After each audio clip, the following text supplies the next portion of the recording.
Welcome to the Learning Pines YouTube. We hope this video helps. You begin by confirming essentials: battery full, SIM or map card installed, and Bluetooth enabled on your phone.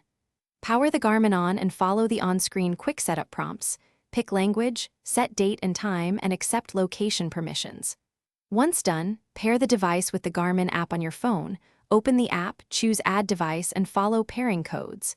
Make sure firmware updates are allowed. They fix bugs. This step gets the tracker live and ready to receive satellite data. You now move to getting a reliable GPS fix.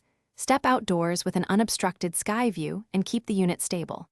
On the device, open Navigation or GPS status and select Acquire Satellites. Wait until you see 3 or more satellites and a horizontal accuracy reading in meters.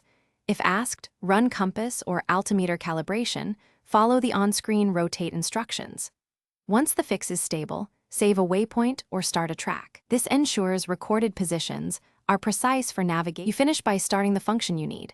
Press record to log a track or enable live track for real-time sharing. Monitor battery percentage, since continuous GPS uses power fast.